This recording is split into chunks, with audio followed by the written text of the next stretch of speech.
ستوريز من وطن الكرامة.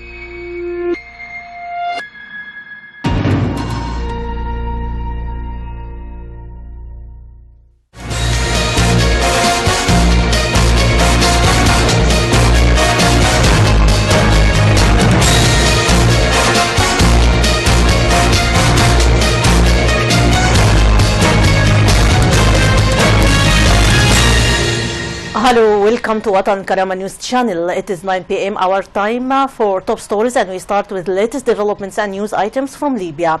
China stressed that it plays a great importance to developments of the Libyan situation and that they are supporting the ongoing process of political dialogue under auspices of the United Nations. During a meeting with Libyan Foreign Minister Mohammed Adayri in Beijing, Chinese Foreign Minister Wang Yi said today that his country is continuing to play a positive role in order to restore peace and stability to Libya. Moreover, Wang specified three main principles for the settlement of the Libyan crisis, according to the Chinese government's point of view, and they are as follows. Any settlement must respect wishes and choices of the Libyan people, and it should not violate the sovereignty and independence and unity of the Libyan territory. And finally, the settlement must be in accordance with the interests of the Libyan people in the long time. He added that these principles can be achieved through creating and integrating solutions to the crisis, including a political reconciliation in parallel with fighting terrorism. UN envoy to Libya Bernardino Leon said today that a compromise agreement may be signed between the Libyan parties before the 20th of this month. Leon noted that this is a great progress in the negotiations, and 7 points out of 9 of essential items were agreed on. In the meantime, participants in the Geneva meeting decided to hold next round of the dialogue in the Moroccan city of Sekhirat next Wednesday in September 9. Outcomes of Geneva talks have been not announced yet by the participants. EU Foreign Policy Chief Federica Mogherini said that the European Union refuses any substitutive plan for that of the UN that aims to reach a consensus between the Libyan parties and allow the formation of a national unity government. At the wrap-up of meetings of the EU defense ministers, Mogherini stressed that in case of reaching a settlement, the EU will stand by the Libyan parties and keep pace with the new compromise that would be launched for their benefit and that of Europe and other countries of the region. She added that the EU will suggest a comprehensive partnership that can help in achieving mutual benefits to contain the refugees crisis and fight the terrorist Daesh group.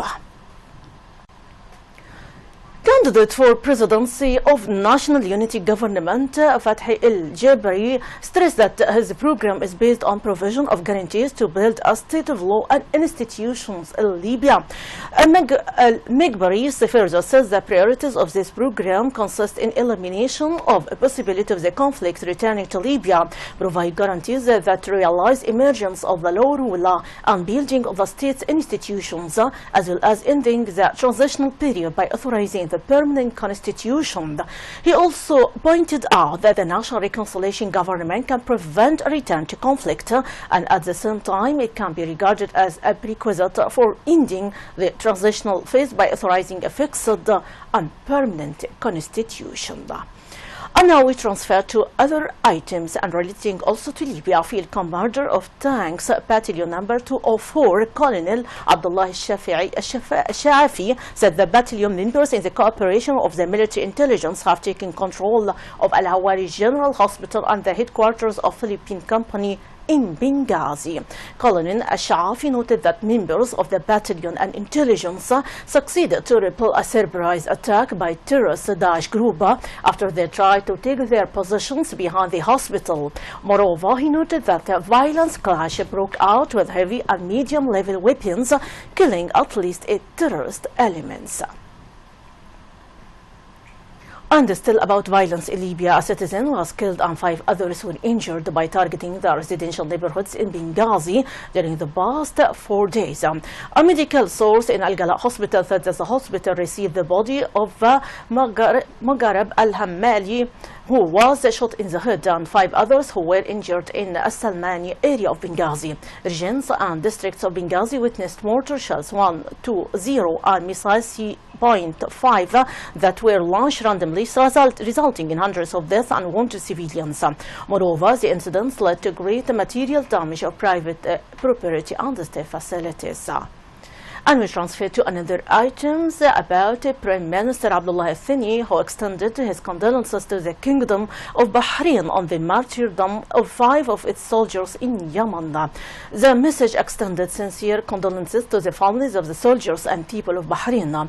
The Bahraini General Command announced yesterday the death of 5 of security elements during their participation in protecting the Saudi border.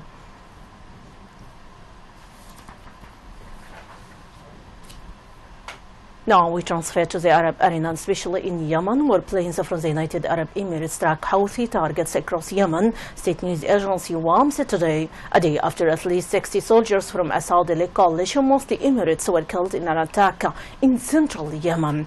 A military plane carrying the coffins of Emirati soldiers killed in central Yemen landed in Abu Dhabi today so that the deceased could be repatriated. Yesterday, at least 60 soldiers from the coalition, mostly Emirates, were killed in an attack in central Yemen. UAE Minister of State for Foreign Affairs Anwar Gargash told Al Arabiya TV station that the troops were killed when a surface-to-surface missile struck a weapon storage facility at the Ma'rib coalition base.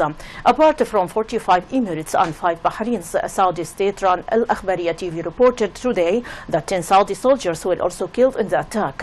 Quoting Brigadier General Ahmed Al-Asiri, the coalition spokesman, Al-Asiri told Al Arabiya TV that 4 Yemeni soldiers were also killed in the attack. And now we transfer up to Daesh violence, especially in Iraq and Syria. The U.S. military said today that U.S. and coalition forces launched 25 airstrikes in Iraq and 8 in Syria against terrorist Daesh targets. In Iraq, the airstrikes were centered near 12 cities, including Mosul, Ramadi, Beji, and Sinjar. The Combined Joint Task Force said in a statement today they destroyed buildings, vehicles, a homemade explosives facility, and more than 50 of the militants' fighting positions, it said. The statement added that in Syria, 6 strikes hit near Mara and other at Raqqa and Tel Abyad.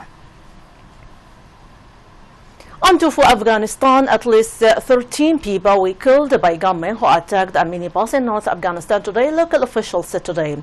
All victims belong to a large Shiite Hazara ethnic minority that was persecuted by the hardline Sunni Taliban during their rule in 1996 to 2001, said Jafar Hadari, district governor of Zari in Balqa province, where the attack took place. Last month, gunmen kidnapped 12 Hazaras from a car in East Afghanistan, days after suspected Taliban fighters kidnapped and killed 4 Hazaras in the same province. Nobody immediately claimed responsibility for today's attack. Munir Ahmed Farhad, spokesman for the Balkh government, said an investigation team had been sent to the area. Almost 5,000 civilians died in fighting and attacks in Afghanistan in the first half of 2015, the United Nations says, attributing around 70% of the killings to the Taliban.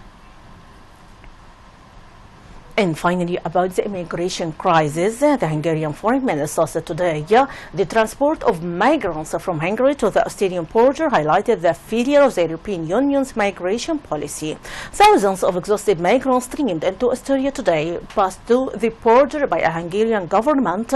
They gave up trying to stop them with Europe's asylum system backling. On arrival at a meeting of EU foreign ministers aiming to discuss the migration crisis, the Hungarian foreign minister partly blamed EU regulations for the current crisis. The Australian foreign minister said the current situation would help find a sustainable solutions to the migrant crisis. EU Chief Executive Jean-Claude Juncker is preparing to defy the national leaders over Europe's migrant crisis with a new bid to force them to take in quotas of asylum seekers 4 times more than they had previously rejected.